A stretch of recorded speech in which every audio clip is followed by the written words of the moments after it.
Good morning again, guys. Okay, I know I just posted the other video here shortly and decided to sit down with my cup of coffee and kind of see what was going on over the weekend in the news. If anybody guys watched the live stream last night, I kind of shut myself off over Christmas Eve, Christmas Day. I'm like, I'm just going to spend time with family. I don't want to know what the hell's going on in the world.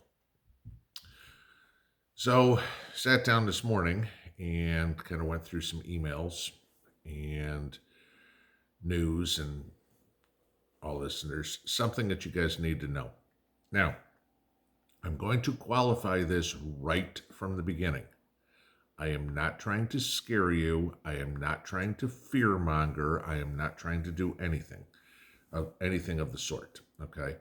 All I want to do here is inform you to what's going on because, again, this is not being reported in the US news, the British news, the Canadian news, the Australian news, anything that I could find. All right. I want to thank Gary Shane for tipping me off onto what's going on because he's the one that gave me the lead on a video that I went and watched. And so I went and started digging into it. All right. The headline story, okay, and I watched the video, okay, it was a video out of the Indian press, okay, as in the country of India. But so then I went and started, as per normal, wanted to verify this. Apparently, there is a new pandemic in China. And this one is hemorrhagic fever. Okay. Now, to the point, and I'm going to get into some of the details on here about it. China at this point has, over the weekend, locked down 3 cities, the biggest one being Xi'an, 3 cities with over 10 million population each. Xi'an has a population of about 13 million. Okay. They canceled some 765 flights over the weekend, including all but 3 international flights. That tells you something's going on. Now, y'all know, and I think y'all are pretty much the same, I don't trust China as far as I could throw them. This hemorrhagic fever outbreak, China is saying, oh, this is normal in the rural communities. It's transmitted by rats and the ticks and the fleas or whatever that'll be on rats. Gee, I don't know. It kind of sounds like bubonic plague to me, but that's a different point. All right. But just to give you an idea what hemorrhagic fevers are, all right, some of the most common ones: dengue fever, Ebola, Lassa, Marburg, yellow fever. Those are the top ones, all right? China, and I know this is starting to get into the medical part of it and everything like that, and I'm not a doctor or a lawyer or anything, okay? So, I mean, I'm researching this and giving you guys the facts as I find it. China is saying this is a Hantavirus, Hanta, okay? That it's a pathogen spread through rats. Now, in my research, and this is coming right out of the CDC on what a hantavirus is, okay? Cases of human hantavirus infection occur sporadically, usually in rural areas where forests, fields, and farms offer suitable habits for the virus's rodent hosts, okay? That makes sense. In the United States, deer mice are reservoirs of the hantavirus. The rotices shed the virus in their urine, droppings, and saliva. The virus is mainly translated to people when they breathe in air contaminated with the virus. Okay. China is saying that this is a hantavirus, and it is pretty much contained to the rural areas, which I kind of get a kick out of, because if it's contained to rural areas, why have you quarantined 2 or 3 cities of over 10 million people? If that's what's considered rural in China, I'd really want to know what they consider urban. Okay. But beside the point. Now, a hantavirus is, according to the CDC again, and I'll just read this.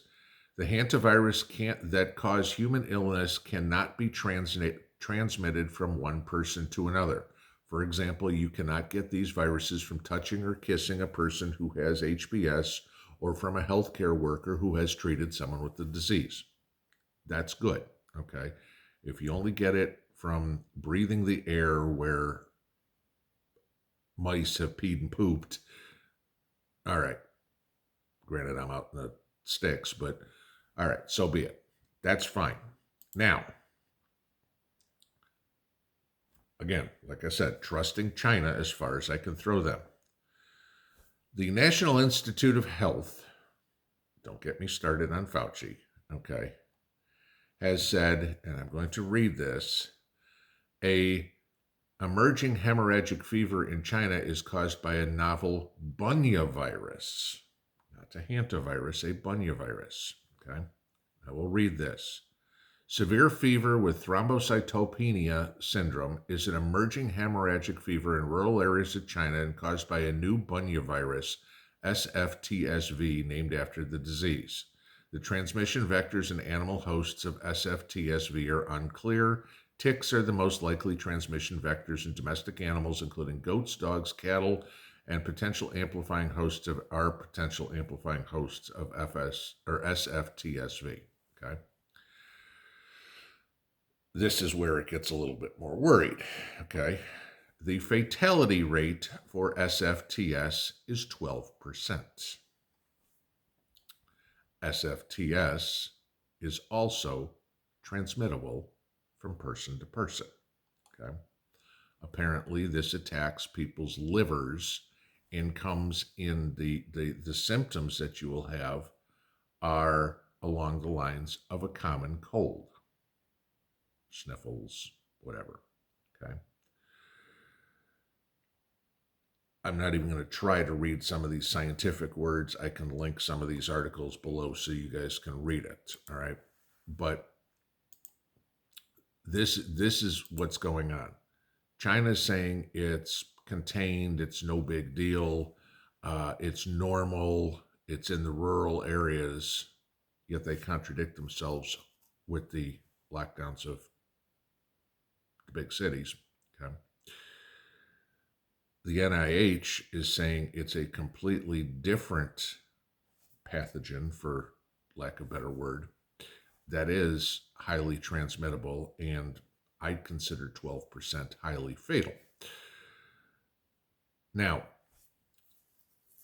again, according to the NIH and the CDC, there is no cure for hemorrhagic fever.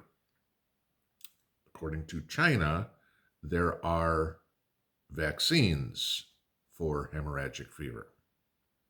Now, I'm not even going to get into the difference between the two, all right? Whatever comes. What I'm trying to let you know is this is all new. This is all coming out over the weekend, over Christmas. Pay attention to it, but I guarantee you are going to go read articles, you are going to hear things where people are going to say, Ebola is here, the end of the world is here. Okay. Those are the facts as far as we know them as of roughly 9 o'clock on December 26th. Whether it's a Bunya virus or whether it's a hantavirus, I can't say, because obviously even the medical community can't agree on it yet. But the concerning part is the fact that they've locked down 3 cities, 30 some odd million people. According to the lockdowns, everybody is required to stay in their house. One person is allowed to leave the house every 2 days to specifically pick up food. Now, if you don't think prepping is important, or you don't have enough food, I want you to think about this. In about, 5 weeks, we have the Winter Olympics in Beijing. If this is a hantavirus, no worries. If this is a Bunya virus, you just have people from all over the world coming into contact with each other and then going home in 6 weeks. Talk about a super spreader event. Just thought you might like to know. Enjoy the rest of your day. Pinball out.